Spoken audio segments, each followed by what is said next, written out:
Assalamualaikum warahmatullahi wabarakatuh. Perkenalkan, ada saya Ajeng Dinanti. Selamat datang teman-teman di ruang tengah persembahan dari cariustad.id yang menghadirkan Islam wasatiyah, Islam moderat yang dilandasi rahmatan lil alamin. Nah, sejalan dengan semangat wasatiyah yang berjalan di tengah, terbuka kepada berbagai pandangan dan senantiasa mengajak untuk selalu kritis belajar atas berbagai topik dari berbagai sumber. Nah, pada kesempatan ini kita akan membahas nih berbagai pertanyaan yang sering banget masuk di fitur Tanya Ustadz pada platform Cari Ustadz. Nah, pertanyaannya ini macam-macam, mulai dari seputar keluarga, bisnis, terus juga kesehatan, sampai ke hukum negara yang nantinya tidak hanya akan dibahas dalam perspektif agama oleh Ustadz dan juga Ustazah yang kompeten, tapi juga akan dibahas bersama para ahlinya dari bidang masing-masing. Nah, di sini kita berkolaborasi dengan Inspigo, aplikasi podcast Indonesia untuk upskill diri. Ini merupakan podcast inspiratif dari speaker yang terkurasi seputar karir, terus juga seputar skill, wellness, sampai relationship. Follow aja Instagramnya @inspigo.id dan jangan lupa untuk download aplikasinya di Google Play atau di Apple App Store. Oke, dan yang terakhir kita juga berkolaborasi bersama Kelas Penyiar Indonesia. Ini merupakan sebuah platform dan tempat belajar public speaking, terutama untuk kamu yang ingin berkarir di dunia broadcasting, yang ingin berkarir di dunia radio, televisi, dan media digital masa kini. Info lebih lanjutnya, cek juga Instagramnya @kelaspenyiar_id. Hai teman-teman, apa kabar yang ada di rumah? Semoga semuanya dalam keadaan sehat ya, meskipun di tengah pandemi, tapi harus tetap puasanya berjalan dengan lancar. Amin. Nah, kali ini sudah kedatangan tamu-tamu spesial untuk membantu menjawab pertanyaan-pertanyaan dari kamu yang mungkin selama ini sering kamu tanyakan, tapi malu nanyanya ke Pak Ustadz, ke Bu Ustazah, atau mungkin ke para ahli yang kompeten di bidangnya. Kita sapa dulu deh. Tamu aku di hari ini sudah bergabung bersama Pak Ustadz Nurul Irfan. Hai Pak, Assalamualaikum. Waalaikumsalam. Gimana Pak kabar? Alhamdulillah. Alhamdulillah sehat. Puasa Pak? Jelas dong puasa, walaupun lemes-lemes. Masih lemes. Ya. Kelihatan ya, lemes ya Pak? Iya, begitulah. Tenang. Nanti buka puasa langsung makan yang manis-manis. Iya. Tuh beneran lemes loh Pak Ustadz yang hari ini. Oke, kita juga sudah kedatangan satu lagi nih, seorang konsultan hukum. Ini sudah kedatangan Pak Mustoli Siraj, mitra konsultan hukum dari Justika, platform yang menyediakan berbagai layanan hukum dengan konsultan yang berpengalaman. Nah, ini nih salah satu konsultan yang sudah berpengalaman, Pak Mustoli. Assalamualaikum Pak. Waalaikumsalam warahmatullahi wabarakatuh. Gimana kabarnya Pak? Alhamdulillah baik. Alhamdulillah. Puasa juga Pak? Puasa insya Allah. Kelihatan tuh bibirnya pada pucet ya. Tapi ini kita sudah berkumpul hari ini untuk menjawab pertanyaan yang termasuk sering ditanyakan sama orang-orang di lingkungan sekitar kita Pak. Karena ini juga mungkin terjadi di lingkungan kita juga nih. Banyak yang mempertanyakan gimana sih sebenarnya status anak di luar pernikahan. Entah itu dalam perspektif agama, nanti akan dibahas sama Pak Ustadz juga, dan nanti akan dibahas mengenai secara hukumnya tuh seperti apa gitu ya Pak Mustoli ya. Nah, kalau misalnya kita ngomongin pernikahan di luar agama gitu ya, kalau nggak salah tuh ada dua ya Pak ya untuk status anak ini di luar nikah. Ada yang secara sah, ada yang secara tidak sah. Gimana kalau Pak Ustadz Irfan menjelaskannya, status anak di luar pernikahan Pak? Ya, jadi status anak luar nikah itu bisa dilihat dari dua perspektif. Luar nikah memang betul-betul luar nikah, artinya tanpa nikah, yang kita kenal dengan MBA, Married by Accident. Iya. Tetapi ada juga yang sebetulnya dalam nikah, tapi sayangnya nikahnya nikah tidak tercatat, nikah siri. Nikah siri. Nah, ini jadi bisa dibedakan dua nih. Yang satu anak lahir dalam kasus yang tidak menikah, ya setelah kelihatan hamil baru nikah begitu orang tuanya. Dan yang kedua memang betul-betul dari awal sudah nikah hanya tidak tercatat, yang sering dikenal dengan nikah siri. Nikah siri. Nah, ini dua macam itu untuk dibedakan supaya tidak saruh nanti, tidak rancu pemahaman masyarakat. Jadi karenanya ini perlu diterangkan bahwa kalau anak luar nikah yang dimaksudkan pertama tadi, katakan diistilahkan married by accident. Kalau di kampung saya malah singkatannya agak jorok tuh. Apa tuh, Pak? LKMD, lamar keri meteng dhisik. Waduh, Jadi lamarnya belakangan, hamil duluan. Nah, ini Ada persoalan. istilahnya beda lagi ya Pak. Iya. Ada lagi yang bilang investasi aja dulu. Ah, gitu. ya itu. Enggak ya? Jadi kalau kita kenal juga MBA, Married by Accident. Gara-gara Oke. ada accident lalu married. Itu nanti persoalannya anaknya itu sebetulnya kalau mengacu kepada hukum Islam yang murni ya dalam Quran dan hadis dalam hal ini, ya sebetulnya itu menjadi dalam tanda kutip nih, maaf nih penyebutannya agak nggak enak, anak zina. Ya, anak zina. Nah, itulah yang nanti menjadi persoalan. Lah, kalau orang sudah hamil duluan lalu menikah, itu nanti status anaknya itu, ya, kalau menurut hukum Islam yang ansih bukan dalam undang-undang itu betul-betul tidak bisa disahkan, dianggap sah anaknya itu. Karena memang dia diproses embriologinya sebelum ada pernikahan. Dalam bahasa anak muda itu dia mendahulukan urat daripada surat. Nah, ini persoalan. Jadi itu satu ya. Tapi yang kedua, tampaknya ada juga model anak luar nikah, tetapi sebetulnya mereka orang tuanya sudah menikah, tetapi tidak dicatat atau nikah siri. Ya, ini lebih ringan.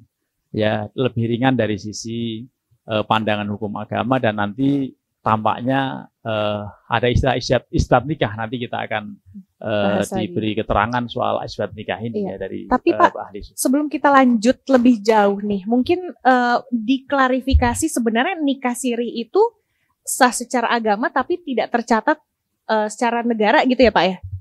Iya, jadi memang begitu nikah siri itu. Tapi nikah siri sendiri juga dua definisinya. Ada yang disebutkan nikah siri itu nikah tanpa wali, tanpa saksi, yang akhirnya sebagian mengatakan nikah itu menjadi haram, nggak boleh. Tapi nikah siri yang orang Indonesia pahami itu adalah nikah yang di bawah tangan, nikah yang tidak tercatat di KUA lah kalau orang Islam, seperti itu. Oke, nah itu kalau secara negara Pak Mustoleh, secara hukumnya seperti apa nih status anak di luar pernikahan?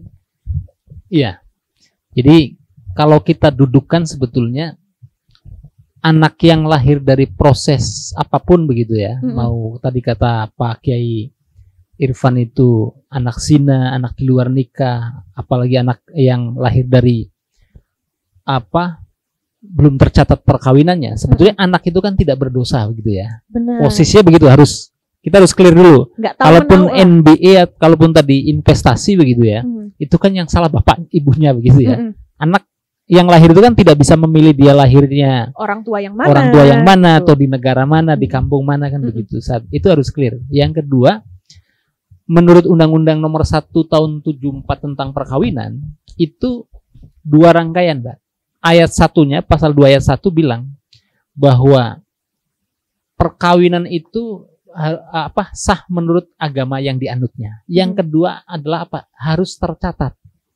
Nah, dua hal ini, walaupun ada yang bilang bahwa apakah pencatatan nikah itu menjadi syarat sahnya pernikahan, tentu saya tidak. Tetapi ini urusannya dengan urusan negara.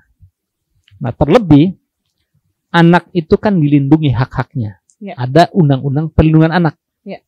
Nah, salah satunya juga tentang pencatatan dokumen dan lain-lain. Nah, ini larinya nanti ke undang-undang administrasi kependudukan.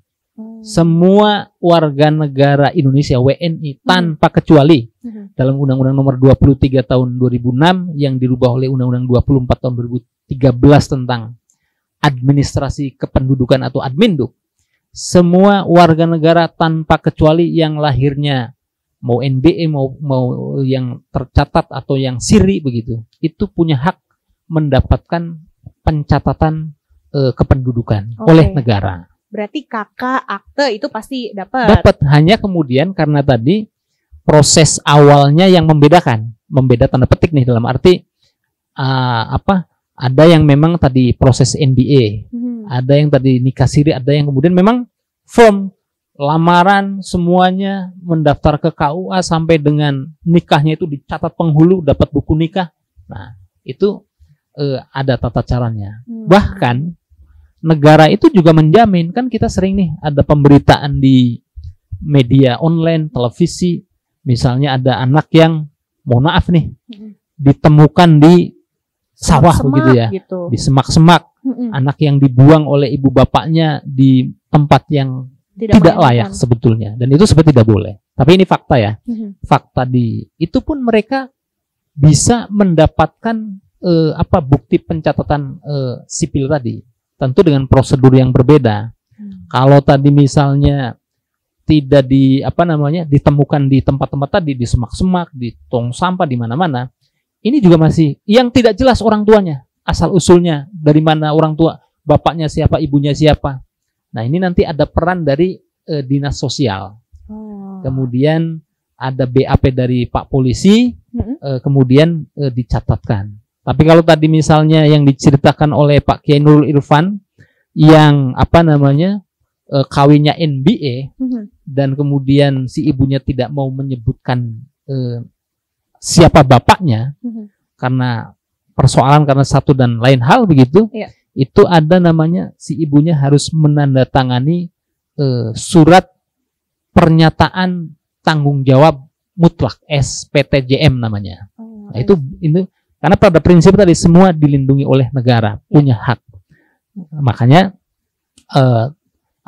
nah Pak Nurul Irfan ini para milenial yang ada di rumah ini, beliau ini yang kemudian menjadi saksi ahli soal anak di luar nikah di Mahkamah Konstitusi yang putusannya itu luar biasa monumental.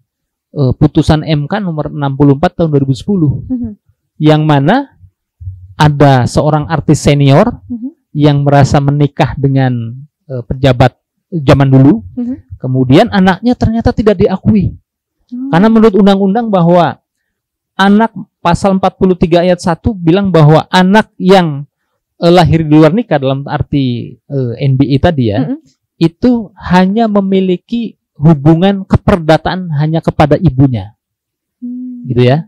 Tapi berkat kegigihan ibu tadi itu, artis yang senior tadi itu, dan kepiawaian Pak Nurul Irfan ini, itu di Mahkamah Konstitusi loh, ini yang perdebatannya itu terkait dengan perdebatan ilmiah gitu ya.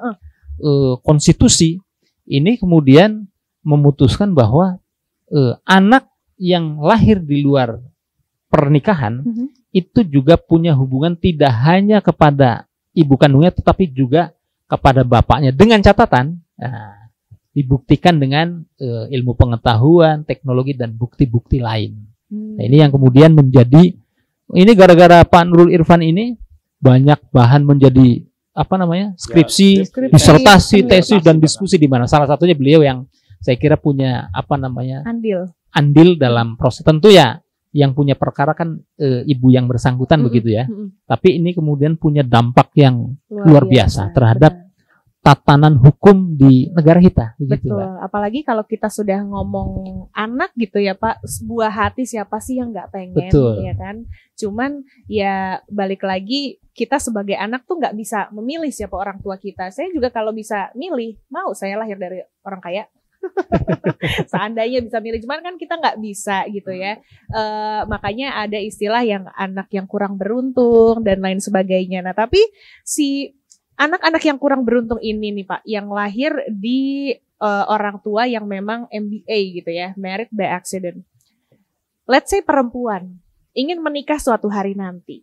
Apakah bapaknya ini boleh menjadi wali untuk menikahkan? Secara agama akan sah atau tidak? Katanya sih saya pernah dengar, kalau anak yang lahir dari pasangan yang MBA itu bin atau bintinya nggak boleh tuh nama bapaknya. Emang benar ya Pak? Ya, secara mendasar memang begitu, bahwa ada hadis yang menyatakan al-waladu lil firasyi walil ahiri al-hajaru. Anak hanya bernasab kepada seseorang ayah yang memiliki ranjang sah, artinya punya akad nikah. Ya, sedangkan yang melakukan al-ahir ay azani itu al-hajar, orang yang berzina hanya mendapatkan batu bukan nasab.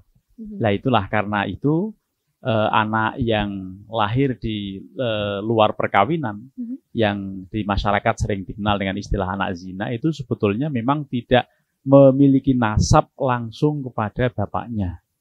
Lah akibat tidak memiliki nasab, maka efek domino yang mengikuti ini menjadi banyak. Antara lain hak perwaliannya nggak bisa.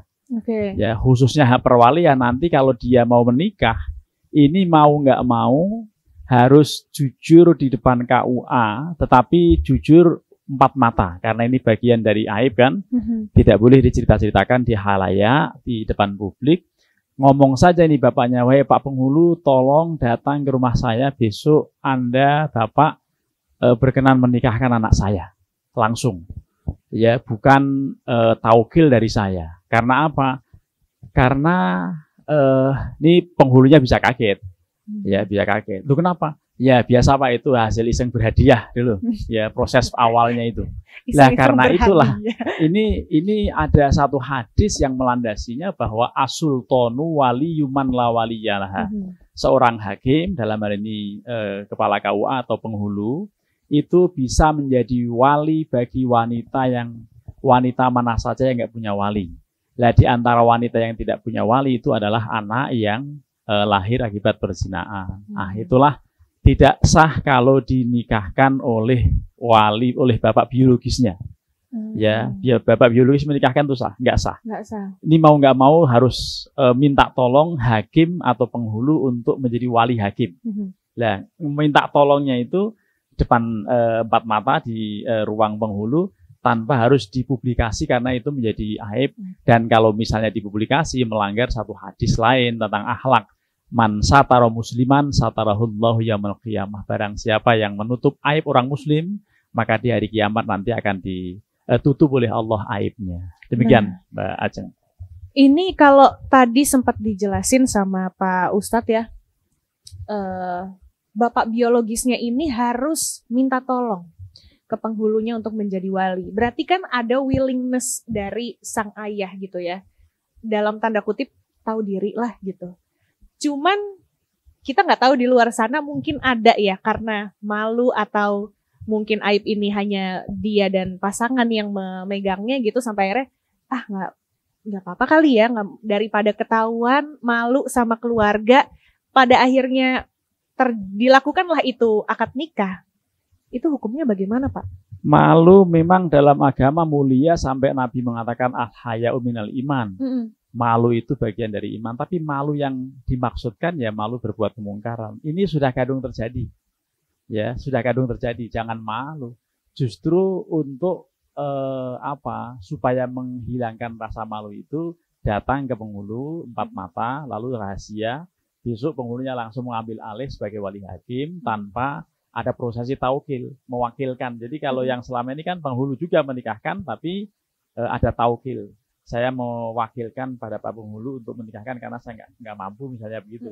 Biasanya itu kalau nikah yang normal-normal ini. Nah, tetapi kalau ini tanpa ada serah terima begitu langsung dia menjadi wali hakim. Itu yang paling pas cara solusi untuk membuat maslahat keluarga baru itu memiliki status perkawinan yang sah. Tanpa diawali dengan landasan yang sah ini nanti menjadi masalah. Berikutnya akan menjadi masalah. Bahkan hubungan badannya bisa dianggap zina kalau kemudian pernikahannya nggak sah kan persoalan. Nah, supaya sah maka nggak usah malu-malu dengan mengangkat wali hakim, tetapi tanpa harus dipublikasikan karena ini bagian dari aib. Begitu. Teman-teman, berarti ibaratnya dalam tanda kutip kasihan anaknya gitu ya Pak ya, kalau misalnya memang si willingness dari bapak biologisnya ini malu untuk mengutarakan, malu untuk minta tolong, ngaku gitu kalau ini merupakan anak dari MBA. Nah itu secara agama yang ternyata kalau tidak sah bisa dibilang zina gitu ya. Nah kalau dari secara hukum nih Pak Mustoli, resiko sama tantangan yang mungkin akan dihadapin sama sang anak, apakah nanti secara administrasi mungkin tadi sudah sempat dibahas, dikasih perlindungan gitu ya, akan dibantu punya pencatatan yang secara sah, kira-kira apa lagi yang akan dihadapin sama sang anak ketika anak ini ternyata merupakan hasil perkawinan dari yang tidak sah? Iya, tentu saja tadi. Jadi hukum kita itu sebetulnya hukum nasional itu selaras dengan maqasidus syariah kalau kata Pak Kiai itu. Jadi prinsip-prinsip hukum syariah itu di undang-undang juga maktub baik secara eksplisit maupun implisit begitu ya. Nah di sana misalnya betapa negara itu kan melindungi data atau kemudian pencatatan kependudukan dari anak dari manapun begitu ya. Nah ini sebenarnya kalau dalam hukum Islamnya Pak, hukum Islam itu kan Islam itu melindungi atau kemudian memperhatikan soal nasab gitu ya, soal keturunan dan lain-lain. Nah wilayahnya negara adalah bagaimana kemudian si anak yang lahir dari rahim manapun, dari proses apapun itu kemudian tetap dilindungi, mendapatkan hak-hak pencatatan sipil tadi, punya KK, punya akte, punya KTP. Nah, yang dikhawatirkan ketika terjadi masyarakat-masyarakat di luar sana yang kemudian kurang memahami atau awam hukum begitu ya, ini harus kemana nih cara pencatatannya? Betul. Karena itu kan implikasinya ke depan paling dekat itu kan soal bagaimana dia sekolah. Aktenya bin siapa nih? Nah. Itu saja sudah beban bagi anak begitu ya. Akan apalagi lingkungan yang kemudian kurang mendukung sehingga dia di stigma sedemikian rupa, anak zina gitu, anak haram dan lain-lain. Ini memang perlu dipikirkan oleh milenial di sana yang mama-mama muda lah begitu ya, yang atau ya mau menginjak kepada jenjang pernikahan. Ini penting sekali bagaimana kemudian proses pernikahan pun tidak hanya sah secara agama, tetapi juga tercatat secara negara. Karena sekolah butuh akte, butuh KK, butuh KTP. Ya. Bahkan sekarang sudah ada KTP anak gitu ya, atau identitas anak. Mau daftar pinjaman online saja harus KTP. Mau masuk ke marketplace misalnya, itu kan harus KTP verifikasi dan lain-lain. Bayangkan hari ini di era ekonomi digital begitu ya, semuanya serba digital, semuanya bahkan KTP-nya sudah eKTP begitu ya. Itu ada orang yang tidak memiliki identitas. Jangan dulu sepele nih orang-orang ini, banyak masyarakat yang apa sih dicatat nikah nanti belakangan gitu ya. Dia tidak tahu bahwa itu akan berimplikasi serius. Nah misalnya sekarang yang kita tahu perlu para milenial ketahui nih, gara-gara persoalan dia WNI atau tidak WNI, orang ada calon kepala daerah yang sekarang masih menggantung nih. Atau dulu gara-gara WNI atau tidak WNI, artinya kan soal pencatatan juga ini. Ada yang hampir tidak jadi menteri kan begitu kira-kira. Artinya betapa krusialnya di sini terkait dengan implikasi soal data kependudukan yang dimulai biasa itu dari pernikahan, kemudian dari kelahiran sampai dia besar ini. Maka perlu kemudian padahal dijamin oleh negara setiap ada peristiwa kelahiran, kematian, bahkan pindah domisili, pindah atau warga negara asing ke Indonesia itu kan semua ada aturan hukumnya. Tapi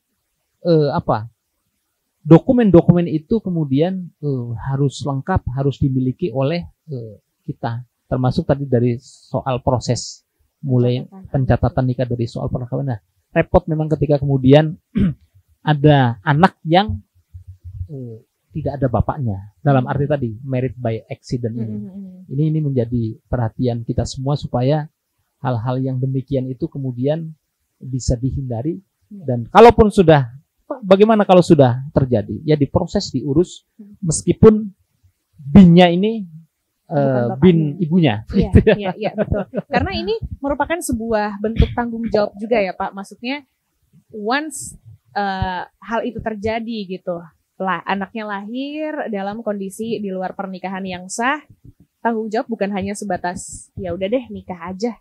Enggak, karena ternyata seperti yang dirunutin tadi sama Pak Mustoli, terus Pak Ustadz Irfan juga, ternyata prosesnya panjang. Itu sebuah proses tanggung jawab dan bentuk tanggung jawab kita sebagai orang tua untuk anak kita yang bagaimanapun tetap darah daging kita, buah hati kita, benar ya Pak ya? Nah, buat teman-teman yang di rumah, semoga obrolan kita di hari ini bermanfaat. Sekali lagi terima kasih Pak Ustadz Irfan dan juga Pak Mustoli. Dan juga untuk teman-teman pastikan menantikan terus episode selanjutnya, karena kita masih ada banyak bahasan yang seru-seru yang mungkin selama ini kamu tanya-tanyakan, yang tentang kehidupan di lingkungan sekitar gitu ya. Karena nanti akan aku tanyakan kepada Pak Ustadz dan juga kepada ahli di bidangnya. Oke? Kalau begitu, sekali lagi terima kasih Pak Ustadz Terima dan kasih, juga sama-sama. Pak Mustoli. Sehat-sehat, semoga lancar Alhamdulillah. puasanya dan berkah. Sampai ketemu di episode selanjutnya. Wassalamualaikum warahmatullahi wabarakatuh. Waalaikumsalam warahmatullahi wabarakatuh.